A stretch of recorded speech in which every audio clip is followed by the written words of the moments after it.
Surinarai of the Hindu newspaper of India, based in Singapore. So your point about the difference between China and India is well taken. And so also your point about the difference between India and Pakistan. But South Asians, when they are abroad, tend to mingle more freely among themselves than when they are in their own respective countries. In this context, do you think the Chinese diaspora has any lessons to offer to the South Asian diaspora? Thank you. When you're out of the local animosities and you're a minority in a Western country, say in America or Europe, then your animosities disappear because you're a minority. Therefore you tend to group together, and the differences and the angst and the jealousies that you feel against each other in India and Pakistan disappears. But once you go back to India or you go back to Pakistan, you are trapped by a vast majority of people who are enmeshed in this historical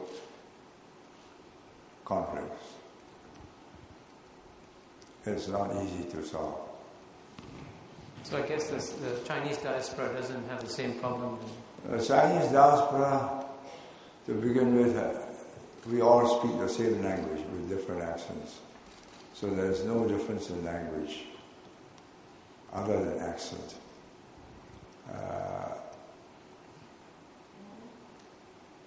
Nevertheless, I would say the closer you get to China, the closer or the stronger becomes the provincial pools.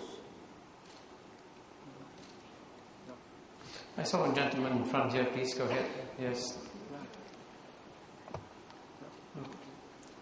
Okay. Sir, my name is Onkar Shrestha from the Institute of Southeast Asian Studies and from Nepal. So when I meet many people from different countries, more now than in the past, they lament that there is only one Lee Kuan Yew, and too bad Singapore got it. And they also said, if only there are ways to clone Mr. Lee Kuan Yew and distribute fairly to different countries. But that's not my question. My question is, Asia, with its vast financial resources, it must ensure that the global financial system remains sound so that the interest of the region's savers is well protected. And this will require Asia to play not a passive role or passive participant in the debate on global role, but active participant in setting the global rules. Is Asia ready to play this intellectually leading role in the making of global rules and in the global peace setting? Thank you. I think before you can play a leading role in the world, you must get your own house in order. Then you win what you call soft power. You know that Joseph Nye's distinction between hard power, which means your economic, military and other strength, and soft power, which is your attractiveness. To increase your attractiveness as a soft power, you must make your society admired and people want to become like you.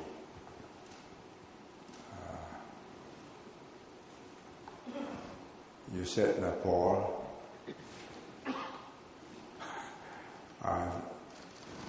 All I've been to is Kathmandu, and I can't say I know Nepalese culture, but I know that I spent a hectic day there, and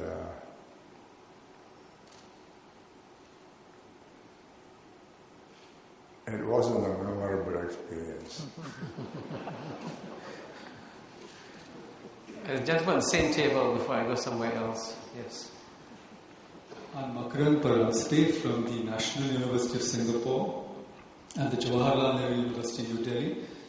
So my question goes back to two issues that have come up again and again in this discussion. The first is the model of leadership, and the second is the paradigm of development.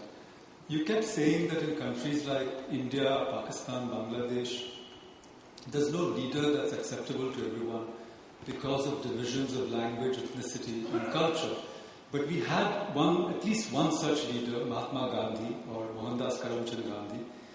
And I noticed that in your writings and in your works, you hardly ever refer to Gandhi. So first, I want to ask you what you think of him.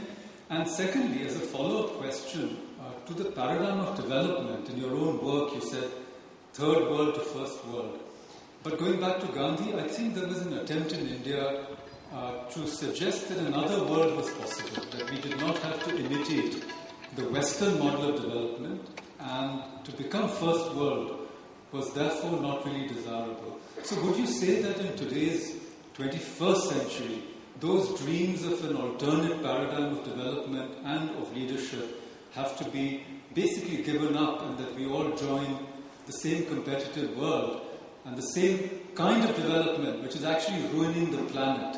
Thank you, sir. Well, I'm not sure about ruining the planet, but it's ruining a lot of egos, that their country is not as well developed as the next country.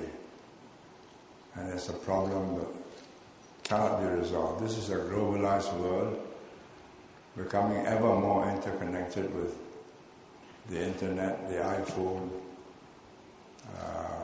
all the modern gadgets which gives you into instant contact with anybody anywhere in the globe. So it is impossible to say, I live in Bangladesh or in Nepal or whatever, and I'm sui generis. I don't aspire after all these material possessions. I don't aspire to have a high standard of living. I don't aspire to have a high standard of medical services. I don't aspire to have a high standard of leisure, and so on. It's just not possible. We are cheek by jowl, living with each other, conscious of each other's benefits and strength, and wittingly or unwittingly wanting the same for ourselves. How do you respond to the first question about Gandhi, Mr. Lee? Well, How do you explain his appeal to all of India? I didn't write about Gandhi because it's a special phenomenon, an Indian phenomenon. Austere, self-sacrificing,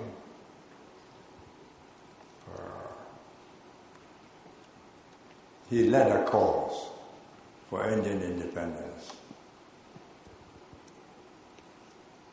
But that's it. He did not run modern India. When independence was obtained, Nehru took over and he had to run a modern India. So in other words,